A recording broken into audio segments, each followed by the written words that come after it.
Chess number 1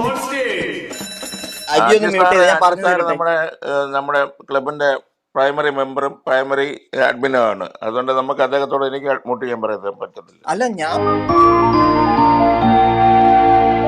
ഞങ്ങളെ സംബന്ധിച്ചിടത്തോളം, ഇവിടുത്തെ ക്രൈസ്തവരെ സംബന്ധിച്ചിടത്തോളം അവൻ കാണിച്ച ഏറ്റവും വലിയ കൊലച്ചതിയാണ് ഞങ്ങളോട് കാണിച്ചത്.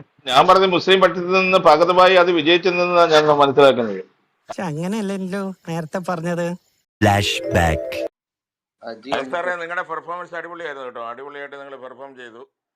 പറയുന്നതൊന്ന് പ്രവർത്തിക്കുന്ന വേറൊന്നും. കാരണം അത് തന്ത്രപൂർവ്വം പകതുമായി നിന്ന് അത് ഇവനെ കൊണ്ട് കളിപ്പിച്ചതാണോ എന്ന് എനിക്ക് സംശയമുണ്ട്, ഈ ചളിപ്പൊളിനെ കൊണ്ട്. കൃത്യമായിട്ട് നിങ്ങൾ അനലൈസ് ചെയ്തു. നിങ്ങളുടെ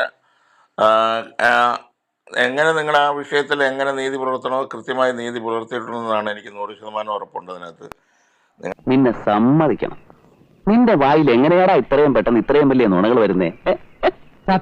മേലെ ഇട്ടിക്കുന്ന സബ്ജക്റ്റിൽ നമ്മൾ സംസാരിക്കും. ഇപ്പം അജിബ്രദനെ പേഴ്സണലായിട്ട് അറ്റാക്ക് ചെയ്യേണ്ട കാര്യമല്ല.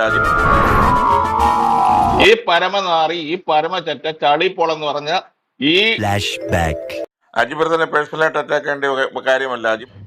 ഞാനൊരു സത്യം പറഞ്ഞ് വിശ്വസിക്കൂ. എന്നാ എനിക്കത് ഓർമ്മയില്ല.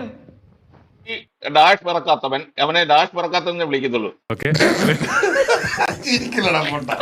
ബ്രദറൻകാരെയും ബന്ധക്കോസുകാരെയും ആക്ഷേപിക്കാൻ വേണ്ടി വൃത്തികെട്ടവൻ കളിക്കുന്ന കളികള് ഭഗതവന്റെ മുമ്പിൽ ഭഗതവന്റെ കോണവും ഇവന്റെ മോന്ത കിട്ടപ്പോൾ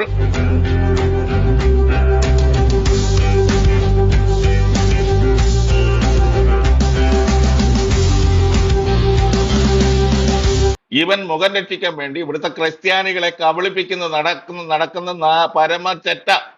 ഇപ്പൊ കറക്റ്റ്, അല്ലെങ്കിൽ പിള്ളേച്ചൻ നുണ പറയുന്നതായിരിക്കും. നിങ്ങൾ മനസ്സിലാക്കുക, ഇത് ക്രെഡിബിലിറ്റി ഇല്ലാത്തൊരു സ്വഭാവമാണ് ഈ അജീബ് പോളിന്റെ. മനസ്സിലാക്കി കളഞ്ഞല്ല. പിന്നെ ഇനി ഞാൻ അപ്പുറത്ത് നിന്നില്ലേ രക്ഷയില്ല. മുതലാളി എന്നോട് ക്ഷമിക്കണം. നീ നാട്ടുകാരെ പൊട്ടം കളിപ്പിക്കലടാ നായിന്റെ പട്ടി മോനെ. ഈ നമ്മുടെ റൂമിൽ അങ്ങനെ ഒരു അറ്റാക്ക് മോഡില്ല. മാന്യമായിട്ട് സംസാരിക്കുക. ട്രാക്ക് മാറ്റി ിക്കും ഈ ചളിപ്പോളുമായിട്ട് ക്രിസ്ത്യൻ വൃത്തികെട്ട കളി കളിക്കുന്ന ക്ലബ് ഹൗസിലെ വൃത്തികെട്ട ഒരു രോമാഞ്ച കഞ്ചുകം ഉണ്ടെങ്കിൽ ഈ വൃത്തികെട്ട മാത്രമേ ഉള്ളൂ. ഈ നമ്മുടെ റൂമിൽ അങ്ങനെ ഒരു അറ്റാക്ക് മോഡില്ല. നീ എവിടെയെങ്കിലും ഉറച്ചു നിൽക്കടാ നായിന്റെ മോനെ. ചെസ് നമ്പർ 1 മോണോ ആക്ട് കലക്കി. അടുത്തത് നീ.